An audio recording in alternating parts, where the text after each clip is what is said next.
Once again, good morning my dear students, and we are going to the next session of business management. And we have already started with TQM, that is Total Quality Management, and the introduction of TQM completed, that is that we have studied the principles of TQM, okay, and we were analyzing the implementation of TQM in organization, and we were concentrating on the important contributions of the quality leaders and their important suggestions and recommendations. And we have analyzed the recommendations of Juran and the focusing points of Juran. He is a famous quality leader, and quality leader means an expert in the field of quality. I studied a lot regarding the assurance of quality in business organization, and at the same time we have studied the important focusing points of Philip Crosby.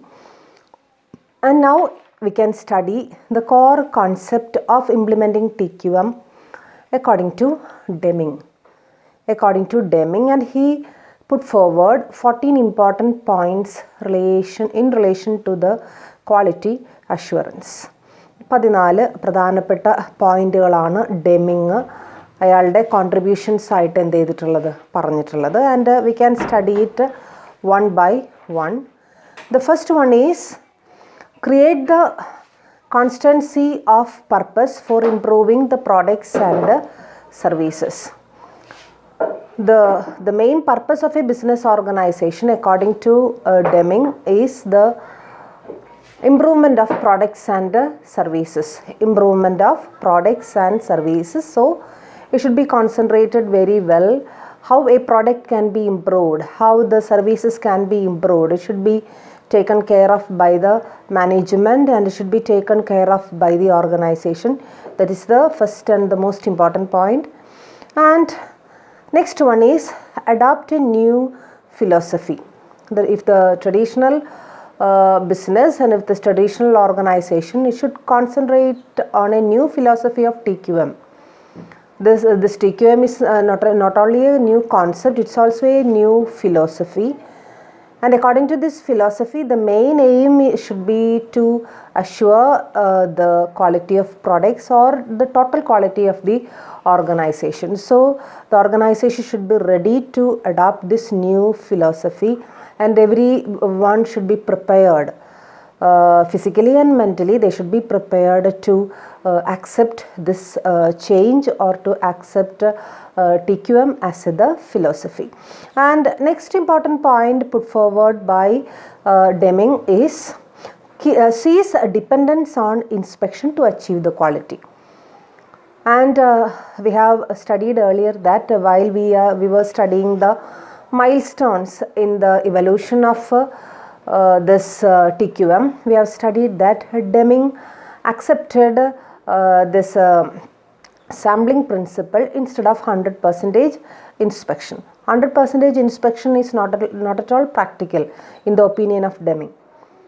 100% inspection നടത്തിയിട്ട് നമ്മുടെ products മുഴുവനും quality check ചെയ്യുക എന്നുള്ളത് practical അല്ലാത്തൊരു വിഷയമാണ് എന്ന് Deming സ്ഥാപിക്കുകയും അതിലൂടെ സാമ്പിളിംഗ് എന്ന് പറയുന്നത് നമുക്ക് കുറച്ചും കൂടി ആക്സെപ്റ്റബിൾ ആയിട്ടുള്ളൊരു മെത്തേഡായിട്ട് എന്താ പറയുക അത് കൊണ്ടുവരികയും ചെയ്ത ഒരു കോൺസെപ്റ്റിനെ, സാമ്പിളിംഗ് എന്ന് പറയുന്ന കോൺസെപ്റ്റിനെ നവഡേയ്സ് സാമ്പിളിംഗ് വളരെ പ്രചാരത്തിൽ യൂസ് ചെയ്യുന്നൊരു മെത്തേഡാണ്. നമുക്കറിയാം എല്ലാം ഇൻഡസ്ട്രിയലൈസേഷൻ ആൻഡ് ഒരു ഓർഗനൈസേഷനെ സംബന്ധിച്ചിടത്തോളം vast production, number of units കൂടി, നമ്പർ ഓഫ് എംപ്ലോയീസ് കൂടി, ഓട്ടോമാറ്റിക്കലി ആ സ്കെയിൽ ഓഫ് പ്രൊഡക്ഷൻ തന്നെ ഒരുപാട് വർദ്ധിച്ചിട്ടുണ്ട്. അപ്പോൾ എല്ലാം പ്രാക്ടിക്കലി അത് ചെയ്യാമെന്ന് വെച്ച് കഴിഞ്ഞാൽ, എല്ലാം ഇൻസ്പെക്ട് ചെയ്യാമെന്ന് വെച്ച് കഴിഞ്ഞാൽ വളരെയേറെ ബുദ്ധിമുട്ടുള്ളൊരു സംഭവമാണ്. അതിന് പകരം സാമ്പിളിംഗ് എന്ന് പറയുന്നത് നമുക്ക് കുറേയും കൂടി എഫക്റ്റീവായിട്ട് യൂസ് ചെയ്യാം എന്ന് നമുക്ക് പഠിപ്പിച്ചു തന്നത് ഡെമിങ് ആണ്. അത് തന്നെയാണ് ആളുടെ മെയിൻ ആയിട്ടുള്ള കോൺട്രിബ്യൂഷനായിട്ട് നമുക്ക് എന്ത് ചെയ്യാനായിട്ട് സാധിക്കുക, കാണാനായിട്ട് സാധിക്കുക. And next important principle or next important point is that end the practice of awarding business on price alone. Instead, minimize the total cost by working with a single supplier. എപ്പോഴും ഒരു ബിസിനസ്സിനെ സംബന്ധിച്ചിടത്തോളം പ്രൈസിൻ്റെ കേസിൽ മാത്രം അതിനെ നമ്മൾ അളക്കാൻ പാടില്ല. പ്രൈസിൻ്റെ കേസിൽ എന്ന് വെച്ച് കഴിഞ്ഞാൽ റീസണബിൾ പ്രൈസാണ്, വളരെ ലോ കോസ്റ്റാണ്, ലോ പ്രൈസാണ് എന്നുള്ളതിൻ്റെ കേസിൽ മാത്രം നമ്മളതിനെ അളക്കാൻ പാടില്ല. സോ അപ്പോൾ പിന്നെ എന്തിനായിരിക്കും നമ്മൾ മുൻതൂക്കം കൊടുക്കേണ്ടത്? We should concentrate more on the quality of the products. If we are depending on the suppliers of raw materials, അതൊന്നും നമ്മളൊരു സിംഗിൾ സപ്ലയറെയാണ് എന്ത് ചെയ്യേണ്ടത്, ആശ്രയിക്കേണ്ടത്. സിംഗിൾ സപ്ലയറെ ആശ്രയിക്കുക മാത്രമല്ല, ഏറ്റവും റീസണബിൾ ആയിട്ടുള്ള സപ്ലയർ ആയിരിക്കുകയും വേണം. ഏറ്റവും ലോ കോസ്റ്റിന് സാധനം തരുന്ന, റോ മെറ്റീരിയൽ തരുന്ന ഒരു വ്യക്തിയെ നമ്മൾ ഒരിക്കലും സപ്ലയറായിട്ട് എന്ത് ചെയ്യാൻ പാടില്ല, സെലക്ട് ചെയ്യാൻ പാടില്ല. ലോ കോസ്റ്റ് എന്ന് വെച്ച് കഴിഞ്ഞാൽ റീസണബിൾ കോസ്റ്റ് ആയിരിക്കണം. At the same time continuous supply ഉറപ്പുവരുത്താനായിട്ട് സാധിക്കണം. അതോടൊപ്പം തന്നെ quality is very important. Supplier എന്ന് പറഞ്ഞു കഴിഞ്ഞാൽ any supplier of raw material, supplier of spare parts, supplier of machinery, supplier of technology, എന്ത് തന്നെയായാലും അവിടെ ഒരു ക്വാളിറ്റി ഉറപ്പാക്കാനായിട്ട് നമുക്ക് സാധിച്ചിരിക്കണം എന്നുള്ളതാണ് അവിടെ പറയുന്ന കാര്യം. ഒരിക്കലും പ്രൈസിൻ്റെ കേസിൽ മാത്രം അയാൾ കുറഞ്ഞ പ്രൈസിനാണ് തരുന്നത്, so he's the best supplier, ഒരിക്കലും അങ്ങനെ നമ്മൾ എന്ത് ചെയ്യാൻ പാടില്ല, അനലൈസ് ചെയ്യാൻ അല്ലെങ്കിൽ ഇൻ്റർപ്രറ്റ് ചെയ്യാൻ പാടില്ല. And next one is improve constantly and forever every process for planning, production and service. Improve constantly and forever every process for planning, production and service. അതായത് കോൺസ്റ്റൻ്റ്ലി ഇമ്പ്രൂവ് ചെയ്യാനായിട്ടുള്ള, ഒരു പ്രാവശ്യം ഇമ്പ്രൂവ് ചെയ്തു പിന്നെ അങ്ങോട്ട് താഴോട്ട് പോയി പിന്നെയും ഇമ്പ്രൂവ്മെൻറ്റ്, അതിനേക്കാളും നല്ലത് വളരെ സ്ലോ ആണെങ്കിലും സ്റ്റഡി ആയിട്ടുള്ളൊരു ഗ്രോത്ത് ആയിരിക്കണം നമുക്ക് ഉണ്ടായിരിക്കേണ്ടത്. കോൺസ്റ്റൻ്റ് ആയിട്ടുള്ള ഇമ്പ്രൂവ്മെൻറ്റ് തീർച്ചയായിട്ടും കരസ്ഥമാക്കാൻ നമുക്ക് സാധിച്ചിരിക്കണം. ആൻഡ് ഏത് പ്രോസസ്സിലായാലും, പ്ലാനിങ് പ്രോസസ്സിലായാലും, പ്രൊഡക്ഷൻ പ്ലാനിങ്ങിൽ തന്നെ നമ്മൾ ഉപയോഗിക്കുന്ന methods, different methods are used for collecting informations in planning. And these methods, newer methods we can use. We can depend upon social media even for collecting the information. We can depend upon Facebook or WhatsApp for collecting the necessary information from different sections of the people. കസ്റ്റമേഴ്സിൻ്റെ അടുത്തു നിന്നായാലും നമ്മുടെ എംപ്ലോയീസിൻ്റെ അടുത്തു നിന്നായാലും കുറച്ചും കൂടെ informal ആയിട്ടുള്ള രീതിയിൽ informations collect ചെയ്യാനായിട്ട് നമുക്ക് കഴിയും എങ്ങനെയാണെന്നുണ്ടെങ്കിൽ ഈ സോഷ്യൽ മീഡിയയൊക്കെ നമ്മൾ യൂസ് ചെയ്യുകയാണെന്നുണ്ടെങ്കിൽ. So it's another method for improving the quality. And the next one is instituting training on the job that we have studied and discussed earlier. Training should be instituted on the job for every kind of job. Proper training should be given to the employees. Then only they will be equipped with the necessary knowledge to perform the job very well. And that's another important point, instituting training. And next one is adopting and instituting leadership. അതും നമ്മൾ നേരത്തെ കണ്ടതാണ്. ഡെമിങ്ങിൻ്റെ contributions ആണ് മെയിനായിട്ട് നമ്മൾ നേരത്തെ പഠിച്ച പ്രിൻസിപ്പിൾസിൽ നമ്മൾ കണ്ടിരിക്കുന്നത്. ലീഡർഷിപ്പ് ക്വാളിറ്റീസ് എങ്ങനെയൊക്കെയാണ് നമുക്ക് ഇൻകൾക്കേറ്റ് ചെയ്യാനായിട്ട് സാധിക്കുക, അത്രയും നമ്മൾ എന്ത് ചെയ്യുക, നമ്മുടെ എംപ്ലോയീസിന് എന്ത് ചെയ്യുക, കൊടുക്കുക. അവരെ അടിച്ചമർത്തി അവരെ കൊണ്ട് പണിയെടുപ്പിക്കാതെ അവരുടെ ഇന്നൊവേഷൻസും അവരുടെ ഇമാജിനേഷൻസും ഒക്കെ വർക്കൗട്ട് ചെയ്യാനായിട്ടുള്ളൊരു അവസരം നമ്മുടെ ഓർഗനൈസേഷനിൽ ഉണ്ടായിരിക്കണം എന്നുള്ളതാണ്. Next one, driving out of fear. Drive out ചെയ്യുക, ആവുന്നതും അവരെ പേടിപ്പെടുത്താതെ ജോലി ചെയ്യിപ്പിക്കുക, വേണ്ട ഫ്രീഡം അവർക്ക് കൊടുക്കുക. Next one, break down barriers between staff areas and staff relationship.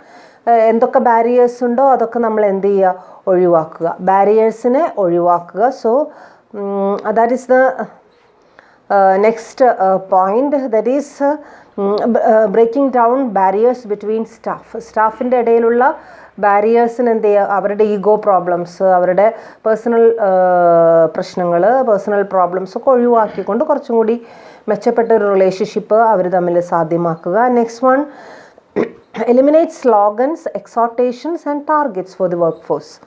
And while studying the principles of Tqm, we have studied that as far as possible avoid numerical expressions or numerical targets. That the same case is repeated in this point.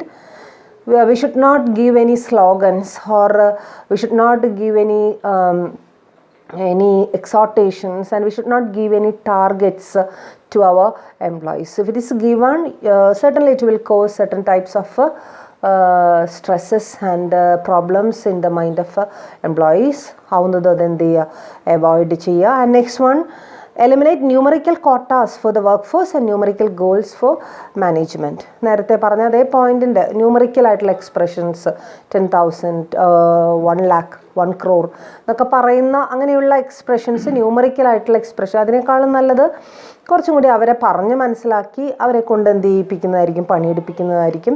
തീർച്ചയായിട്ടും അവർ നല്ല രീതിയിൽ എന്ത് ചെയ്തോളും, പണിയെടുത്തോളും. നമ്മൾ ഉദ്ദേശിച്ച ഒരു numerical ടാർഗറ്റിലേക്ക് അത് എന്ത് ചെയ്യും, എത്തിച്ചേരുകയും ചെയ്യും. അത് അവരോട് ഓപ്പണായിട്ട് എന്ത് ചെയ്യണമെന്നില്ല, പറയണമെന്ന് ഇല്ല. And next one, remove barriers that job people of pride of workmanship and eliminate the annual rating or merit system.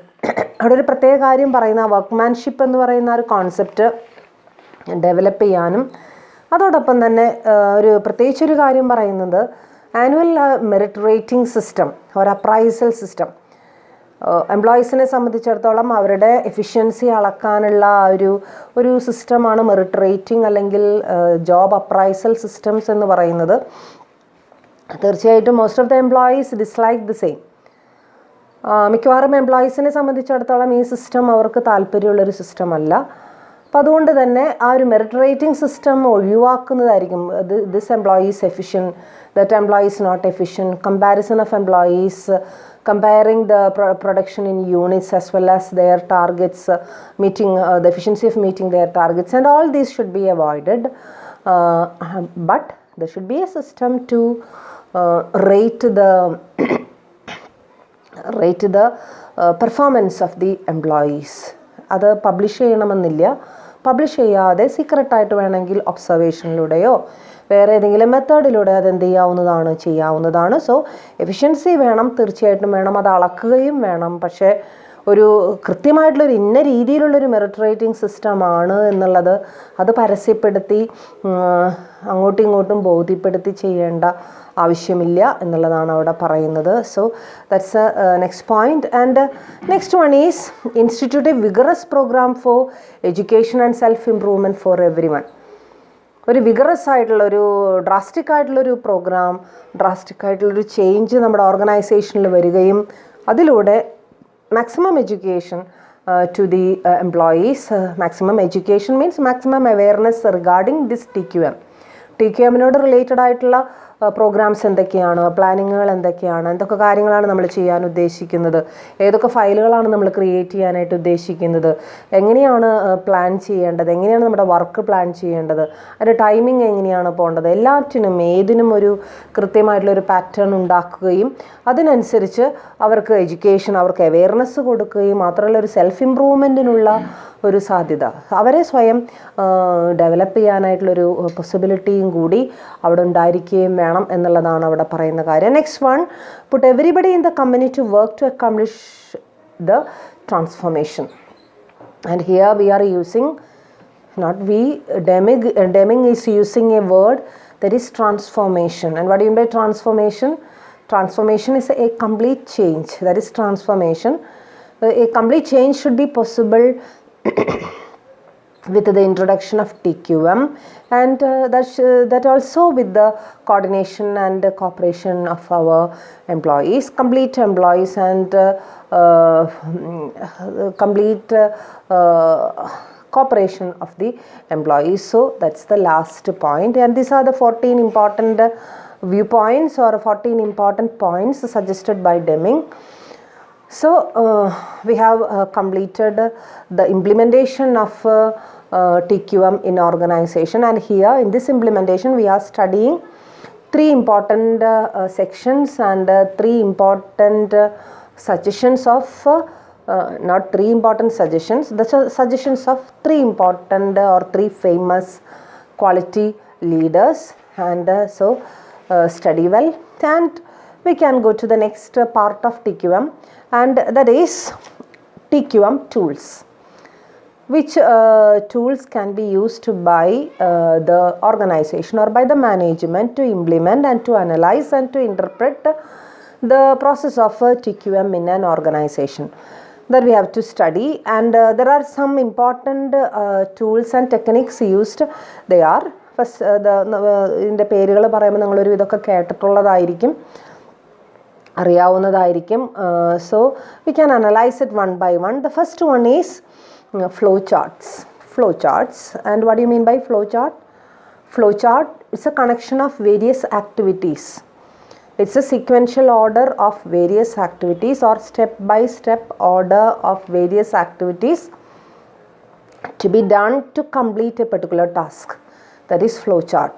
The step 1, this activity. Step 2, this activity. Step 3, this activity. And if it contains 10 important activity, step 10.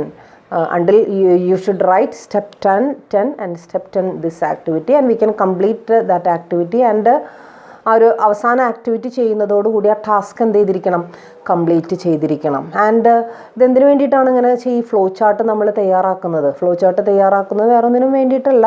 There should not be any duplication of activities. Duplications ഉണ്ടാവാൻ പാടില്ല. അതോടൊപ്പം തന്നെ ഒരു activity ആദ്യം ചെയ്യേണ്ട activity ആദ്യം തന്നെ ചെയ്തിരിക്കണം. അത് പിന്നീട് ചെയ്യേണ്ട ഒരു അവസ്ഥ വരരുത്. ചെയ്തു കഴിഞ്ഞാൽ automatically it will affect the quality of our work. Okay, so that series of activities are contained in a chart. That chart is known as flow chart. And next one is, it's also a graphical representation, this flow chart. And next one is a fishbone diagram or Ishikawa diagram. Fishbone diagram അല്ലെങ്കിൽ Ishikawa diagram എന്നുള്ളതാണ് അതിൻ്റെ പേര്. പേര് കേൾക്കുമ്പോൾ തന്നെ നിങ്ങൾക്ക് ഏകദേശം മനസ്സിലാവും എന്ത്. Ishikawa diagram has been originated in ജപ്പാനിലാണ് ഇഷിക്കാവ ഡയഗ്രാം ഒറിജിനേറ്റ് ചെയ്തത്. ഇഷിക്കാവ എന്ന് പറഞ്ഞു കഴിഞ്ഞാൽ ഇറ്റ് ഈസ് ഫിഷ്ബോൺ, ഫിഷിൻ്റെ മുള്ള്, ഫിഷിൻ്റെ എല്ല് എന്നൊക്കെ നമുക്ക് പറയാം. നിങ്ങൾ കണ്ടിട്ടുണ്ടായിരിക്കും അല്ലേ, മീൻ കഴിക്കുന്ന സമയത്ത് മീനിൻ്റെ മുള്ള് കാണാത്തവരാരും തന്നെ ഇല്ല. അതേ എഫക്റ്റാണ് ഈ ഒരു ഡയഗ്രത്തിനുള്ളത്. ആ ഒരു ഷേപ്പാണ് ഈ ഒരു ഡയഗ്രത്തിനുള്ളത്. So that it is called as Ishikawa diagram. And ഫിഷിൻ്റെ മുള്ളിൻ്റെ പ്രത്യേകത എന്താ, അതിൻ്റെ നടുക്ക് വളരെ കട്ടിയുള്ള ഒരു ഭാഗമുണ്ട്. അതിനോട് വശങ്ങളിലോട് ചേർന്ന് നേർത്ത മുള്ളുകളും നമുക്ക് എന്ത് ചെയ്യാനായിട്ട് സാധിക്കും, കാണാനായിട്ട് സാധിക്കും. ഇവിടെ ഈ നേർത്ത മുള്ളുകളിലാണ് ഈ ഇഷിക്കാവ ഡയഗ്രാം എന്ന് വെച്ച് കഴിഞ്ഞാൽ it's A diagram which elaborately studies the cause and effect relationship in various fields. In planning, in production, in processing, what are the various causes and what are the various effects? അതോടൊപ്പം തന്നെ ഈ എന്തുകൊണ്ടാണ് നമുക്ക് standard keep ചെയ്യാനായിട്ട് സാധിക്കുക, non conformity എന്തുകൊണ്ട് വന്നു, non conformity ഉണ്ടാവാനായിട്ടുള്ള കാരണങ്ങൾ എന്തൊക്കെയാണ് അതിന് വേണ്ടിയിട്ട് നമ്മൾ എടുക്കേണ്ട സ്റ്റെപ്സ്, ഇതൊക്കെ വളരെ എന്താ പറയുക ഇലാബറേറ്റ് ആയിട്ട് അങ്ങോട്ട് വളരെ മൈന്യൂട്ടായിട്ടുള്ള സ്റ്റെപ്സിലേക്ക് തരം തിരിച്ച് പഠിക്കുന്ന.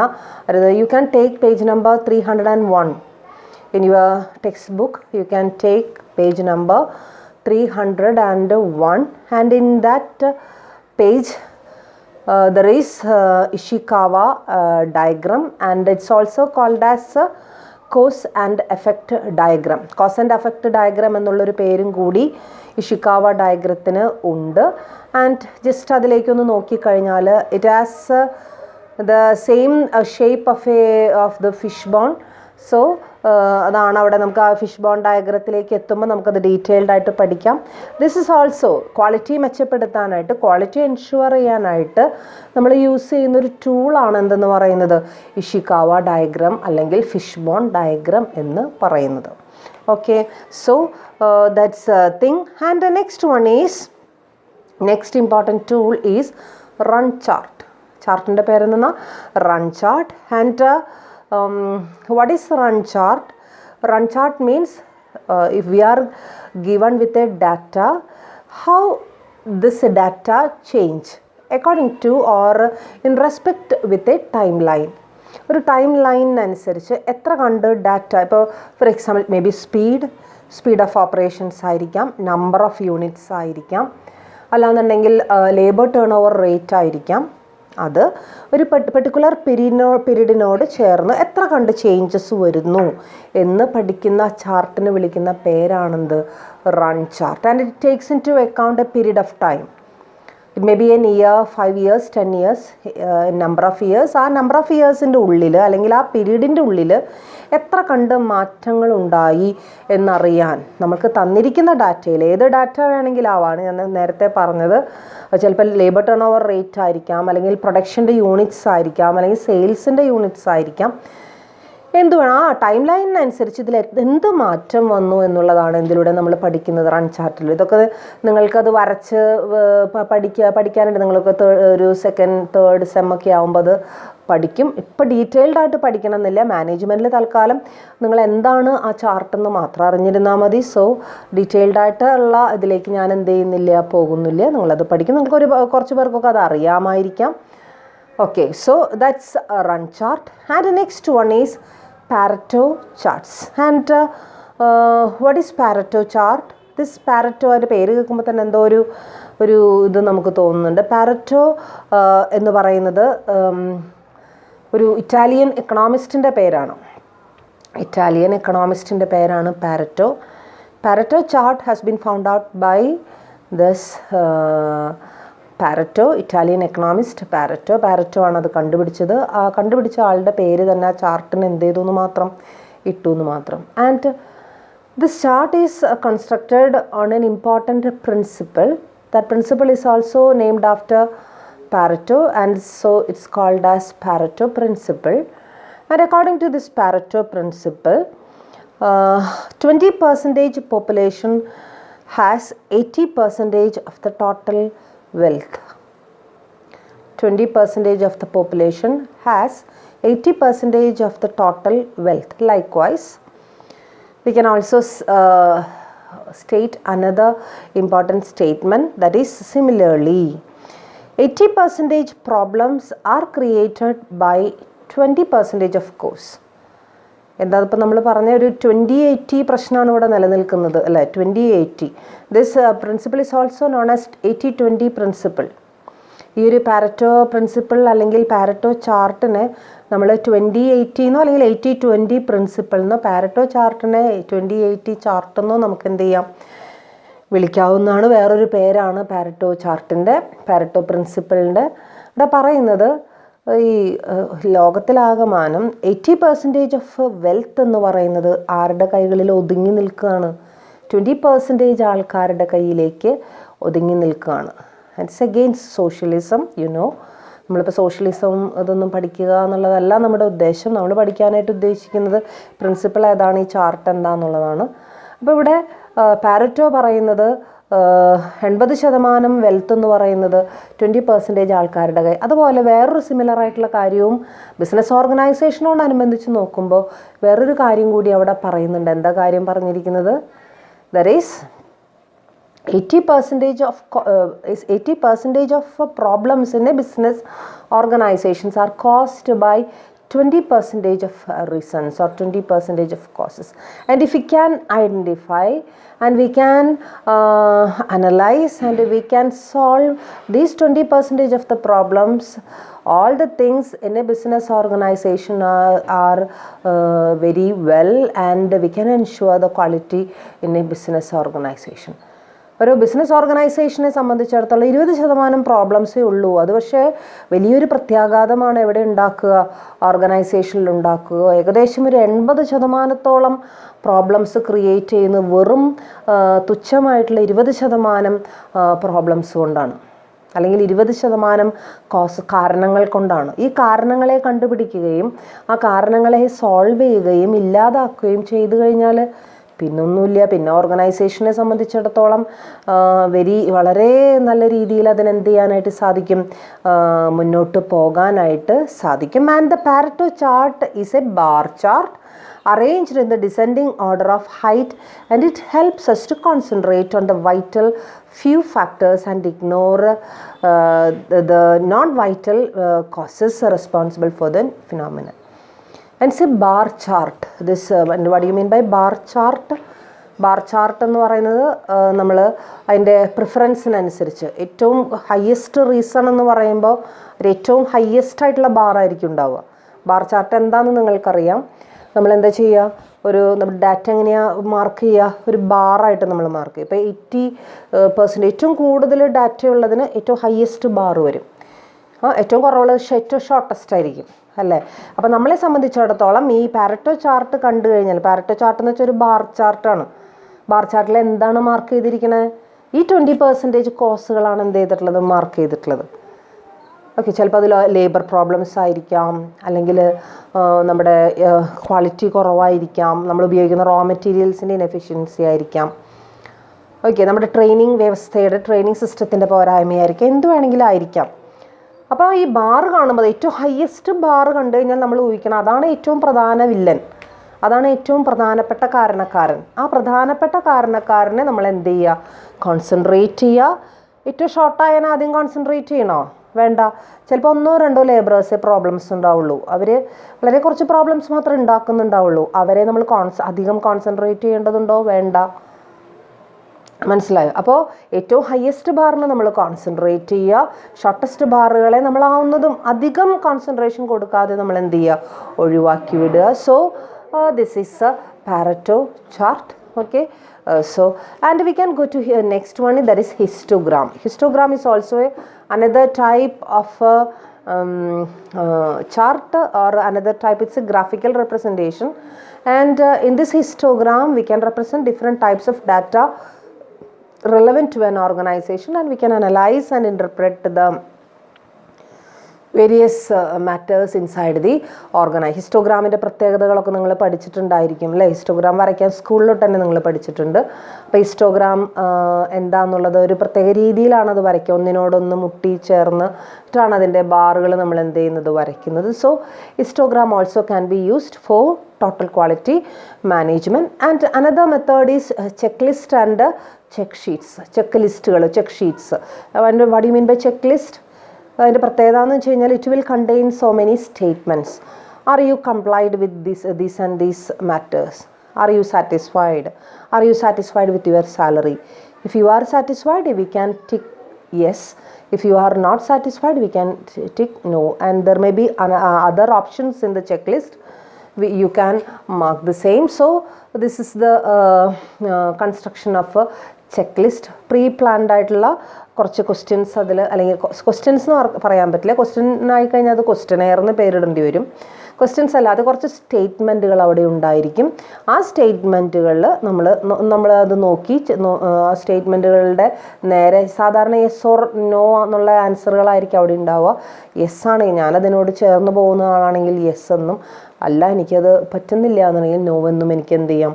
അപ്പോൾ അങ്ങനത്തെ ചെക്ക് ലിസ്റ്റുകൾ വേണമെങ്കിൽ ഇപ്പോൾ ഒരു മാർക്കറ്റിംഗ് ഡിപ്പാർട്ട്മെൻറ്റിലേക്ക് നമ്മളൊരു ചെക്ക് ലിസ്റ്റ് കൊടുത്തു കഴിഞ്ഞാൽ അതിന് നിങ്ങളുടെ മാർക്കറ്റിംഗ് ഡിപ്പാർട്ട്മെൻറ്റിൽ ഇന്ന ഫെസിലിറ്റീസ് ഉണ്ടോ, അല്ലേ, കസ്റ്റമേഴ്സിൻ്റെ ടേസ്റ്റ് അറിയാനായിട്ട് എന്ത് മെത്തേഡാണ് നിങ്ങൾ ഈ മെത്തേഡ് യൂസ് ചെയ്യുന്നുണ്ടോ, ഇല്ലെങ്കിൽ നമുക്ക് എന്ത് ചെയ്യാം, അവിടെ നോ എന്ന് എഴുതാം, ഉണ്ടെങ്കിൽ യെസ് എന്നുള്ളത് ടിക്ക് ചെയ്യാം. അപ്പോൾ അങ്ങനെയുള്ള കൺസ്ട്രക്ട് ചെയ്യുന്ന സ്റ്റേറ്റ്മെൻറ്റിനെ വിളിക്കുന്ന പേരാണെന്ത്, ചെക്ക് ലിസ്റ്റ് അല്ലെങ്കിൽ ചെക്ക് ഷീറ്റ്. അത് നമുക്ക് TQMന് വേണ്ടിയിട്ട് എന്ത് ചെയ്യാം, യൂസ് ചെയ്യാം. ഇനി നമുക്ക് അവിടെ പറയാനുള്ളത് ഷുവേർട്ട് ചാർട്ട്സിനെ കുറിച്ചിട്ടാണ്.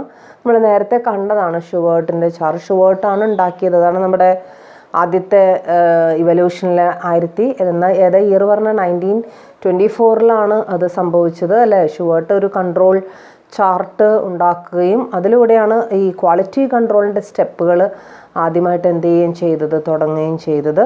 2 തരത്തിലുള്ള കൺട്രോൾ ചാർട്ടുകൾ, ക്വാളിറ്റി കൺട്രോൾ, അതായത് നമ്മുടെ സ്റ്റാൻഡേർഡ് നമ്മൾ പ്രിസ്ക്രൈബ് ചെയ്യുകയും നമ്മൾ ചാർട്ട് മാർക്ക് ചെയ്യുന്ന സമയത്ത് ആ സ്റ്റാൻഡേർഡിൻ്റെ പരിധി വിട്ട് പോയി കഴിഞ്ഞാൽ അപ്പറിലേക്കും പോകാൻ പാടില്ല, ലോവറിലേക്കും പോകാനില്ല, സ്റ്റാൻഡേർഡിനുള്ളിലായിരിക്കണം നമ്മുടെ പെർഫോമൻസ്. ഓക്കെ, അപ്പോൾ ആ പെർഫോമൻസ് ആ സ്റ്റാൻഡേർഡിൻ്റെ ഉള്ളിൽ വരികയാണെന്നുണ്ടെങ്കിൽ ആ സ്റ്റാൻഡേർഡ് ഏതാന്നുള്ളത് നമ്മൾ നേരത്തെ തന്നെ മാർക്ക് ചെയ്ത് വെച്ചിട്ടുണ്ടാവും. അപ്പോൾ അതിൻ്റെ ഉള്ളിൽ അത് എന്ത് ചെയ്യണം, വരണം. വന്നില്ല എന്നുണ്ടെങ്കിൽ അതിൻ്റെ അർത്ഥം അത് നമ്മുടെ ക്വാളിറ്റി മാനദണ്ഡങ്ങൾ നമ്മൾ പാലിച്ചിട്ടില്ല എന്നുള്ളതാണ്. അപ്പോൾ അതിന് വേണ്ടിയിട്ടാണ് ഈ ക്വാളിറ്റി ചാർട്ട്സ് നമ്മൾ എന്ത് ചെയ്യണത്, അല്ലെങ്കിൽ ഷുവേർട്സ് ചാർട്ട് നമ്മൾ എന്ത് ചെയ്യുന്നത്, യൂസ് ചെയ്യുന്നത്. വേരിയബിൾസിന് വേണ്ടിയിട്ടും ആട്രിബ്യൂട്ട്സിന്, വേരിയബിൾസ് എന്ന് വെച്ച് കഴിഞ്ഞാൽ ഇപ്പോൾ പ്രൊഡക്ഷൻ അല്ലെങ്കിൽ വെയിറ്റ് അല്ലെങ്കിൽ യൂണിറ്റ്സ്, ഇതൊക്കെ നമ്മളെ സംബന്ധിച്ചിടത്തോളം വേരിയബിൾസ് ആണ്. ആട്രിബ്യൂട്ട്സ് ഉണ്ട്. ഇപ്പോൾ എംപ്ലോയീസിൻ്റെ ഹാർഡ് വർക്കിംഗ് മെൻറ്റാലിറ്റി, അവരുടെ ആറ്റിറ്റ്യൂഡ്, ഓർഗനൈസേഷനോടുള്ള അവരുടെ ഒരു സമീപനം, സുപ്പീരിയർ സബോർഡിനേറ്റ് റിലേഷൻഷിപ്പ്, ഇതൊക്കെ ആട്രിബ്യൂട്ട്സ് ആയിട്ട് വരുന്നതാണ്. അപ്പം അങ്ങനെ രണ്ട് തരത്തിൽ നമുക്ക് എന്ത് ചെയ്യാം, ഷുവേർട്സ് ചാർട്ട് പ്രിപ്പയർ ചെയ്യാം, നമുക്ക് ക്വാളിറ്റി എന്ത് ചെയ്യാം, എൻഷുവർ ചെയ്യാം. So that is Shewhart chart. And next one is scatter diagram or scatter plot. Scatter diagram, scatter പ്ലോട്ടും എന്ന് വെച്ച് കഴിഞ്ഞാൽ ഒരു പെർട്ടിക്കുലർ പീരീഡ് ഓഫ് ടൈമിലെ എന്താ പറയുക, ഡാറ്റ മാർക്ക് ചെയ്യുന്ന, പ്ലോട്ട് ചെയ്യുന്ന ഒരു ഡയഗ്രാമാണ്. And it's a graph which plots points variables which produces a useful visual indication of the relationship between the two variables. If the plotted points show an upward trend, the two variables plotted are positively correlated. രണ്ട് variables നമ്മൾ plot ചെയ്യുന്ന സമയത്ത് രണ്ടും ഒരേ രീതിയിൽ upward trend കാണിക്കുകയാണെന്നുണ്ടെങ്കിൽ അത് positive കോറിലേഷനായിട്ടും, അല്ലാന്നുണ്ടെങ്കിൽ ഒരെണ്ണം അപ്വേർഡും ഒരെണ്ണം ഡൗൺവേർഡ് ആണെങ്കിൽ അതിനെ നെഗറ്റീവ് കോറിലേഷനൊക്കെ ആയിട്ട് നമ്മൾ എന്ത് ചെയ്യും, കണക്കിലാക്കും. So that is scatter diagram and scatter plot. So these are the various tools we are using for total quality management. ഏതൊക്കെയാണ്? ഫ്ലോ ചാർട്ട് നമ്മൾ കണ്ടു, fish bone or Ishikawa diagram കണ്ടു, run chart, Pareto chart, histogram, checklist, control or Sheward chart, and shatter diagram. So these are the various tools, and now we can go to the benefits of TQM. What are the important benefits of TQM? TQMൻ്റെ പ്രധാനപ്പെട്ട benefits ഏതൊക്കെയാണ് എന്നുള്ളതാണ് നമുക്ക് പഠിക്കാൻ എളുപ്പത്തിന് വേണ്ടി രണ്ട് category ആയിട്ട് നമ്മൾ അതിനെ എന്ത് ചെയ്തിട്ടുണ്ട്, തിരിച്ചിട്ടുണ്ട്. That is consumer satisfaction oriented benefits and economic improvements oriented benefits. These are the two important classifications or categories of satisfaction: customer satisfaction oriented benefits and economic improvement oriented benefits. And customer satisfaction oriented benefits എന്തൊക്കെയാണ് customer satisfaction oriented ബെനിഫിറ്റുകൾ? അത് കസ്റ്റമറിന് വേണ്ടി അല്ലെങ്കിൽ കസ്റ്റമേഴ്സിനെ ഉദ്ദേശിച്ചുകൊണ്ട് എന്തൊക്കെ quality അഷ്വറൻസുകളാണ് നമ്മൾ നടത്തുന്നത്? The first one is improvement in product quality. ഏറ്റവും ക്ലിയർ കട്ടായിട്ട് നമുക്ക് പറയാൻ പറ്റുന്നൊരു quality product quality. And improvement in product design, അതും ഇമ്പോർട്ടൻ്റ് തന്നെയാണ്. ക്വാളിറ്റിയെ മെച്ചപ്പെടുത്തുന്ന ഒരു ഘടകമാണ് that is design of the product. Design should be suitable to the consumers needs അല്ലേ. പണ്ടത്തെ പ്രൊഡക്റ്റുകളെ പണ്ട് വളരെ ബിഗ് സൈസ്ഡ് ആയിട്ടുള്ള സ്ക്വയർഡ് ഷേപ്ഡ് ആയിട്ടുള്ള പ്രൊഡക്ട്സുകളായിരുന്നു കൂടുതൽ യൂസ് ചെയ്തിരുന്നത്. Now its shape has been എന്താ പറയുക, അതിനൊന്ന് നമ്മൾ മിനിയേച്ചറൈസേഷൻ എന്നുള്ളൊരു പ്രോസസ്സ് അവിടെ വരികയും മാത്രമല്ല കുറച്ചും കൂടി അട്രാക്റ്റീവ് ആയിട്ടുള്ള ഷേപ്പുകൾ, ഓവൽ ഷേപ്സ് അല്ലേ, റൗണ്ട് ഷേപ്പ്, ഇതൊക്കെ കുറച്ചും കൂടി കസ്റ്റമേഴ്സിന് കുറച്ചും കൂടി അട്രാക്റ്റഡ് ആയിട്ടുള്ള ഷേപ്പുകളാണ്. So that such designs can be use to increase the quality of the product. And next one improvement in the production flow. That's also important. നമ്മൾ കുറേ ക്വാളിറ്റിയുള്ള പ്രൊഡക്റ്റുകൾ ഉണ്ടാക്കി ഓർഗനൈസേഷനിലും ഗോഡൗണിൽ സൂക്ഷിച്ചിട്ട് കാര്യമില്ല. It should be available to the consumers. Product flow should be there. പ്രൊഡക്റ്റിൻ്റെ ഫ്ലോ അവിടെ ഉണ്ടായിരിക്കണം. Easily it should be reached to the customers hands. So that's also ensure the product quality. And next one improvement in employee morale and quality consciousness. Customer oriented ആയിട്ട് നമ്മൾ പ്രവർത്തിക്കുന്ന സമയത്ത് എംപ്ലോയീസിൻ്റെ morale, എംപ്ലോയിയും കസ്റ്റമറും തമ്മിൽ എങ്ങനെയാണ് relationship?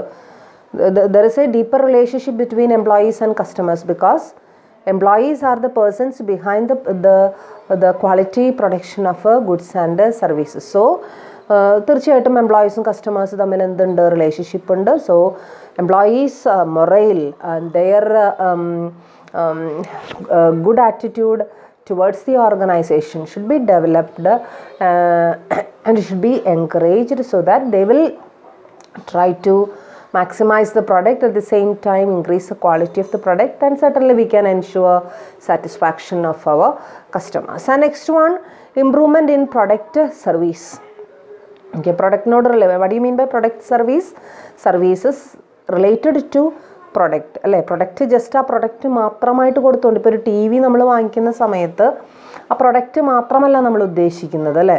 ആ T V നമ്മൾ വാങ്ങി വീട്ടിൽ കൊണ്ടുവന്നു, അത് ഇൻസ്റ്റാൾ ചെയ്യുക. Installation is a service related to that product. T V എന്ന് പറയുന്ന പ്രൊഡക്റ്റിനോട് റിലേറ്റഡ് ആണ് അതിൻ്റെ ഇൻസ്റ്റലേഷൻ മാത്രമല്ല, അതിനോടനുബന്ധിച്ച് വരുന്ന ബാക്കിയുള്ള ആഫ്റ്റർ സെയിൽസ് സർവീസുകൾ എല്ലാം തന്നെ ആ പ്രൊഡക്റ്റിനോട് റിലേറ്റഡ് ആണ് അല്ലേ. ഫ്രീ ആയിട്ടുള്ള ട്രാൻസ്പോർട്ടേഷൻ, ഫ്രീ ആയിട്ടുള്ള ഇൻസ്റ്റലേഷൻ, ഫ്രീ ആയിട്ടുള്ള റിപ്പയർ, മെയിൻ്റനൻസ്.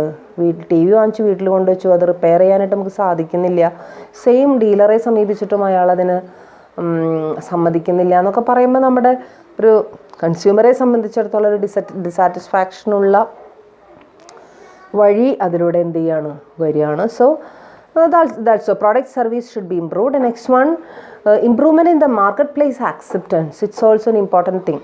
Marketplace acceptance. എന്താണ് marketplace acceptance എന്ന് പറയുന്നത്? Market should be accepted by our consumers. നമ്മൾ വിൽക്കാനായിട്ട് സാധനം മാർക്കറ്റിലേക്ക് കൊണ്ടുപോയി കഴിഞ്ഞാൽ അത് ആരെ ആക്സെപ്റ്റ് ചെയ്യണം? കൺസ്യൂമേഴ്സ് അത് ആക്സെപ്റ്റ് ചെയ്യാനായിട്ട് തയ്യാറാവണം. Then only we can go with this TQM. So that's a important consumer satisfaction oriented benefits. And the next one is economic improvement oriented benefit. Economic improvement അതായത് ഓർഗനൈസേഷൻ്റെയും എംപ്ലോയീസിൻ്റെയും and for the society itself, how much development and how much improvements and how much benefits are there എന്നുള്ളതാണ് നമ്മൾ അതിലൂടെ നമ്മൾ നോക്കുന്നത്. And the first one is the benefits under this category list. First one is reductions in operating cost. Operating cost can be reduced. Quality assure ചെയ്യുന്ന സമയത്ത്, ക്വാളിറ്റിയെ concentrate ചെയ്യുന്ന സമയത്ത് operating കോസ്റ്റിലുള്ള ആ ഒരു വർധനവ് നമുക്ക് എന്ത് ചെയ്യാനായിട്ട് സാധിക്കും? കുറയ്ക്കാനായിട്ട് സാധിക്കും. അത് നമ്മളൊരു ഒപ്റ്റിമൽ ലെവലിൽ മെയിൻറ്റെയിൻ ചെയ്യണം. അത് ലേബർ കോസ്റ്റ് ആയാലും മെറ്റീരിയൽ കോസ്റ്റ് ആയാലും വേറെ ഏത് തരത്തിലുള്ള ഓപ്പറേറ്റിംഗ് കോസ്റ്റ് എന്ന് വെച്ച് കഴിഞ്ഞാൽ ഇത്രയേ ഉള്ളൂ. ഓർഗനൈസേഷനിൽ ഓപ്പറേഷൻസ് നടത്താൻ, അതായത് ആ ഒരു റോ മെറ്റീരിയലിനെ കൺവേർട്ട് ചെയ്ത് ഫിനിഷ്ഡ് പ്രോഡക്റ്റ് ആക്കുന്ന ആ ഒരു പ്രോസസ്സ്, അത് നടത്താനായിട്ട് നമുക്ക് വേണ്ടി വരുന്ന cost, that is operating cost.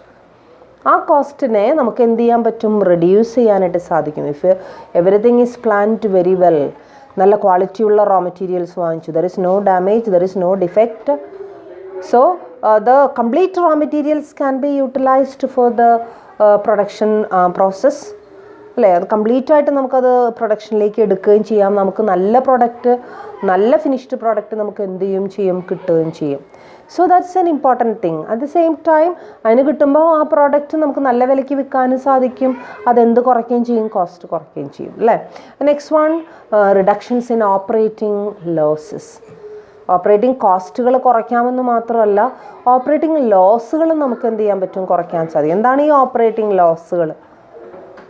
Operating losses are defectives, damages in the raw materials and the defective or inefficient laborers. ഇതൊക്കെ നമ്മളെ സംബന്ധിച്ചിടത്തോളം ലോസുകളാണ്. ആ ലോസുകളെ ആവുന്നത്ര നമ്മൾ എന്ത് ചെയ്യുക? റെഡ്യൂസ് ചെയ്യുക. ആൻഡ് റെഡ്യൂസ് ചെയ്യാനായിട്ട് സാധിക്കും എന്ത് നമുക്കുണ്ടെങ്കിൽ, TQM നമുക്കുണ്ട് എന്നുണ്ടെങ്കിൽ. And next one, reductions in the field of service cost. Service കോസ്റ്റിലുണ്ടാവുന്ന റിഡക്ഷൻസ് നമുക്ക് എന്ത് ചെയ്യാൻ പറ്റും? റിഡക്ഷൻസ് നമുക്ക് കൊണ്ടുവരാനായിട്ട് സാധിക്കും. Likewise reductions in liability exposure. Liabilities, ഒരുപാട് ലയബിലിറ്റീസ്. ഒരു തവണ നമ്മൾ ഇൻഎഫിഷ്യൻ്റ് ആയിട്ട് വർക്ക് ചെയ്തു, we got the inferior goods. So അത് നമ്മൾ എന്ത് ചെയ്യേണ്ടി വരും? അഡീഷണൽ അഡ്വർടൈസ്മെൻ്റ് ഒക്കെ എടുത്തിട്ട് വേണം നമ്മളത് ചിലവാക്കാൻ. അത് തീർച്ചയായിട്ടും പിന്നീടുള്ള പ്രവർത്തനങ്ങളിൽ എന്ത് ചെയ്യും? ബാധിക്കും. അപ്പോൾ അത് വീണ്ടും നമുക്ക് ലയബിലിറ്റി ആവാനായിട്ട് സാധ്യതയുണ്ട്. ആ ലയബിലിറ്റി ഒരു പരിധിവരെ നമുക്ക് എന്ത് ചെയ്യാൻ പറ്റും? നമുക്ക് റിഡ്യൂസ് ചെയ്യാനായിട്ട് സാധിക്കും. ഒരു ലയബിലിറ്റീനെ എന്താ പറയുക, റിഫ്ലക്റ്റ് ചെയ്ത് കാണിക്കേണ്ട ഒരു ഗതികേടിലേക്ക് പോവാതെ നമുക്ക് സാധിക്കും. So these are some of the economic oriented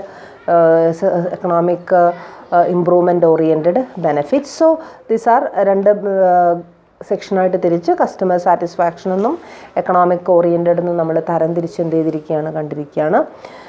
and we can go to this TQM എന്ന് പറയുന്ന ഒരു ടോപ്പിക് അവസാനിക്കുന്നത് അതിൻ്റെ ബാരിയേഴ്സ് പറഞ്ഞുകൊണ്ടാണ്. നമ്മൾ ഇന്ന രീതിയിൽ ഇംപ്ലിമെൻറ്റ് ചെയ്യണം, ഇന്ന കാര്യങ്ങൾ ചെയ്യണം എന്നൊക്കെ നമ്മൾ പറഞ്ഞു. പക്ഷേ there are some sort of barriers in the TQM implementation. എന്തൊക്കെയാണ് ആ ബാരിയറുകൾ, എന്താണ് നമ്മുടെ തടസ്സങ്ങൾ? TQM ക്വാളിറ്റിയെ നമ്മൾ കോൺസെൻട്രേറ്റ് ചെയ്യുമ്പോൾ എന്തൊക്കെ തടസ്സങ്ങൾ നമുക്ക് നേരിടേണ്ടി വരും എന്നുള്ളതാണ് നമ്മൾ പഠിക്കുന്നത്. The first one is lack of management commitment. മാനേജ്മെൻറ്റിൻ്റെ ഭാഗത്തു നിന്നുള്ള ആ ഒരു കാഴ്ചപ്പാടിലുള്ള ഒരു വ്യത്യാസം, കമ്മിറ്റ്മെൻറ്റിൻ്റേതായിട്ടുള്ളൊരു കുറവ്, അത് പലപ്പോഴും TQMൻ്റെ നടത്തിപ്പിന് വലിയൊരു തടസ്സമായിട്ട് എന്ത് ചെയ്യാറുണ്ട്, വരാറുണ്ട്. Next one, inability to change organization culture.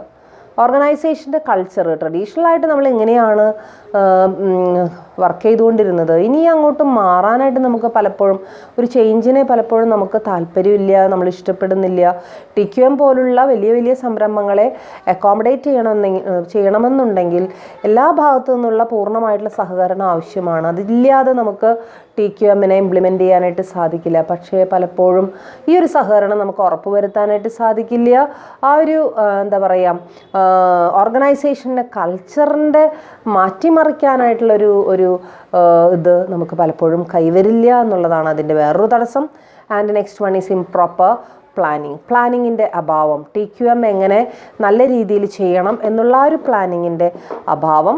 Next one, lack of continuous education and training. Continuous ആയിട്ടുള്ള എഡ്യൂക്കേഷൻസും ട്രെയിനിങ്ങും ചെയ്യുന്നതിലുള്ള അഭാവം. And next one, incompatible organizational structure and isolated individuals and departments. Incompatible ആയിട്ടുള്ള, ശരിയല്ലാത്ത രീതിയിലുള്ള organizational structure. And what do you mean by organizational structure? Organizational structure defines the relationship between various positions and various people working inside the organization. Their interrelationships is known as organization structure. The superior subordinate relation can easily be depicted through organization structure or organization chart. Then sometimes this organization structure may be defective. And there may be certain departments, certain isolated departments എന്ന് പറഞ്ഞു കഴിഞ്ഞാൽ എന്താ, വേർതിരിഞ്ഞ് ആരോടും ബന്ധമില്ലാതെ വേർതിരിഞ്ഞ് നിൽക്കുന്ന ഡിപ്പാർട്ട്മെൻറ്റുകൾ. അങ്ങനെ ഉണ്ടാവാൻ പാടില്ല. ശരിക്കും എന്താ വേണ്ടത്, എപ്പോഴും പരസ്പരം സഹായിക്കുന്ന, പരസ്പരം ബന്ധിതരായിട്ടുള്ള ഡിപ്പാർട്ട്മെൻറ്റുകളാണ് വേണ്ടത്. അതാണ് ടോട്ടൽ ക്വാളിറ്റി മാനേജ്മെൻറ്റ് ഡെവലപ്പ് ചെയ്യാനായിട്ടുള്ള ഏറ്റവും ബേസ് ആയിട്ടുള്ളൊരു കണ്ടീഷൻ എന്ന് പറയുന്നത്. പക്ഷേ അങ്ങനെ ഇല്ലാതെ വരുമ്പോൾ തീർച്ചയായിട്ടും അത് ബുദ്ധിമുട്ടാവും, അതൊരു വലിയൊരു ബാരിയറായിട്ട് നമുക്ക് തോന്നാൻ വഴിയുണ്ട്. And next one is ineffective measurement technique and lack of access to data and results. നമുക്ക് മെഷർ ചെയ്യാനായിട്ടുള്ളൊരു സിസ്റ്റം ഇല്ലാത്തത്. മെഷർ ചെയ്യാന്ന് വെച്ച് കഴിഞ്ഞാൽ എന്ത് മെഷർ ചെയ്യാനാ? ക്വാളിറ്റി മെഷർ ചെയ്യാനായിട്ടുള്ളൊരു, ഇവിടെ ക്വാളിറ്റിയെ കുറിച്ചിട്ടാണ് നമ്മൾ പഠിക്കുന്നത്. സോ ക്വാളിറ്റി മെഷർ ചെയ്യാനായിട്ടുള്ളൊരു ശരിയായിട്ടുള്ളൊരു സിസ്റ്റം വെറുതെ നമുക്ക് പറയാമെന്നല്ലാതെ വ്യക്തമായിട്ട് ഇന്നതാണ് നിങ്ങളുടെ ക്വാളിറ്റി, ഈ ക്വാളിറ്റി നമ്മൾ പ്രതീക്ഷിക്കുന്ന ക്വാളിറ്റി ഇന്നതാണ്, അതിലേക്ക് എത്തിച്ചേരാൻ ഇന്ന മാർഗങ്ങൾ നമ്മൾ കൊണ്ടുവരണം, ഇങ്ങനെ പറഞ്ഞു തരാനായിട്ടുള്ളൊരു സിസ്റ്റം ഉണ്ടെങ്കിലേ TQM വിജയിക്കുള്ളൂ. അല്ലാത്തോടത്തോളം കാലം TQM എന്താവില്ല, വിജയിക്കില്ല. സോ ചില ഡാറ്റകൾ, ചിലതരം ഇൻഫർമേഷനുകൾ നമുക്ക് ചിലപ്പോൾ ആക്സസ് ചെയ്യാൻ പറ്റില്ല. ചില കസ്റ്റമേഴ്സിന് കസ്റ്റമേഴ്സ് ചിലപ്പോൾ പിടിതരില്ല. അവർ ചിലപ്പോൾ ഓപ്പണായിട്ട് ഇൻഫർമേഷൻസ് ഒന്നും നമുക്ക് തന്നൊന്നും വരില്ല. കാര്യം നമുക്ക് ഇന്ന രീതി സ്വീകരിക്കാമെന്നൊക്കെ ഇവിടെ തിയറിറ്റിക്കലി പഠിക്കാം എന്നല്ലാതെ പ്രാക്ടിക്കലായിട്ട് അതിന് പോകുന്ന സമയത്ത് അവർ ഒരുപാട് ബുദ്ധിമുട്ടുകൾ നമുക്ക് എന്ത് ചെയ്യേണ്ടി വരും, നേരിടേണ്ടി വരും. And next one, paying inadequate attention to internal and external customers. അതായത് കസ്റ്റമേഴ്സിന്, ഇൻറ്റേർണൽ കസ്റ്റമേഴ്സ് ആയാലും എക്സ്റ്റേർണൽ കസ്റ്റമേഴ്സ് ആയാലും അവർക്ക് കൊടുക്കുന്ന ഇനാഡിക്വേറ്റ് ആയിട്ടുള്ള അറ്റൻഷൻ. നമ്മൾ കൺസ്യൂമർ ഇസ് എ കിങ് എന്നൊക്കെ നമ്മൾ പഠിച്ചിരുന്നു. പക്ഷേ അവർക്ക് കൊടുക്കേണ്ട ഒരു പ്രാധാന്യം കൊടുക്കേണ്ട രീതിയിൽ കൊടുത്തില്ലെങ്കിൽ നമുക്ക് പിന്നെ അവരുടെ ടേസ്റ്റ് എന്താണെന്നോ, പ്രിഫറൻസ് എന്താണെന്നോ, എന്താണ് അവർ ഉദ്ദേശിക്കുന്നതെന്നോ, അവർക്ക് വേണ്ട പ്രോഡക്റ്റ് എന്താണെന്നോ സർവീസ് എന്താണെന്നോ നമുക്ക് മനസ്സിലാക്കാൻ പറ്റില്ല. പിന്നെ TQM പിന്നെ നമുക്ക് എങ്ങനെ ഇംപ്ലിമെൻറ്റ് ചെയ്യാനായിട്ട് സാധിക്കും? Next one, inadequate use of empowerment and team work. Empowerment method, നമ്മുടെ ലേബർ ഫോഴ്സിനെ എംപവർ ചെയ്യാൻ, അവരെ കൂടുതൽ ശക്തമാക്കാനായിട്ട് എന്തൊക്കെ മെത്തേഡ്സ് നമുക്ക് യൂസ് ചെയ്യാനായിട്ട്, അതിൻ്റെ ആ മെത്തേഡുകളുടെ കുറിച്ചിട്ടുള്ള ഒരു അറിവില്ലായ്മ, ടീം വർക്കിനുള്ള പ്രാധാന്യം, അത് ആ ഒരു ടീം വർക്കിൻ്റെ ഒരു അന്തരീക്ഷം ക്രിയേറ്റ് ചെയ്യാനായിട്ട് പറ്റാത്തൊരവസ്ഥ, ഇതൊക്കെ പലപ്പോഴും നമ്മുടെ ഭാഗത്തു നിന്നുള്ള ഹിൻഡ്രൻസ് ആണ്. And next one, failure to continually improve, continuous ആയിട്ട് ഇമ്പ്രൂവ് ചെയ്യാനായിട്ടുള്ള അതിൻ്റെ ഉള്ളൊരു ഫെയിലിയർ. ഇതൊക്കെ പലപ്പോഴും ഇതിൻ്റെ ബാരിയേഴ്സ്, TQM ഇംപ്ലിമെൻറ്റേഷൻ്റെ ബാരിയേഴ്സായിട്ട് നമുക്ക് എന്ത് ചെയ്യുന്നു, നമ്മൾ മനസ്സിലാക്കുന്നു. So with the barriers of TQM, we can make an end to the discussion of TQM. TQMൽ അപ്പോൾ അത്യാവശ്യം കുറച്ച് പോയിന്റുകൾ നമ്മൾ എന്ത് ചെയ്തിട്ടുണ്ട്, പഠിച്ചിട്ടുണ്ട്. TQM എന്താണ്, അതിൻ്റെ ഇവല്യൂഷൻ എന്താണ്, അതിൻ്റെ പ്രിൻസിപ്പിൾസ് എന്താണ്, ഇമ്പോർട്ടൻ്റ് ക്വാളിറ്റി ലീഡേഴ്സിൻ്റെ സജഷൻസ് എന്തൊക്കെയാണ്, ടൂൾസ് എന്തൊക്കെയാണ്, TQM ടൂൾസ് എന്തൊക്കെയാണ്, ബെനിഫിറ്റ്സ് എന്തൊക്കെയാണ്, ബാരിയേഴ്സ് എന്തൊക്കെയാണ്. ഇത്രയും ഒരു 7-8 ടോപ്പിക്കുകളാണ് TQMൽ തന്നെ നമ്മൾ എന്ത് ചെയ്ത് പഠിച്ചത്. അത് തന്നെയാണ് അതിൻ്റെ ഇമ്പോർട്ടൻസ് എന്ത് ചെയ്യുന്നത്, കാണിക്കുന്നത്. സോ തീർച്ചയായിട്ടും നല്ല രീതിയിൽ എന്ത് ചെയ്യുക, പഠിക്കുക. ഈ TQM എന്ന് പറയുന്നത് കുറച്ച് ഇമ്പോർട്ടൻ്റ് ആണ്. So study well and we can meet in the next class. Thank you.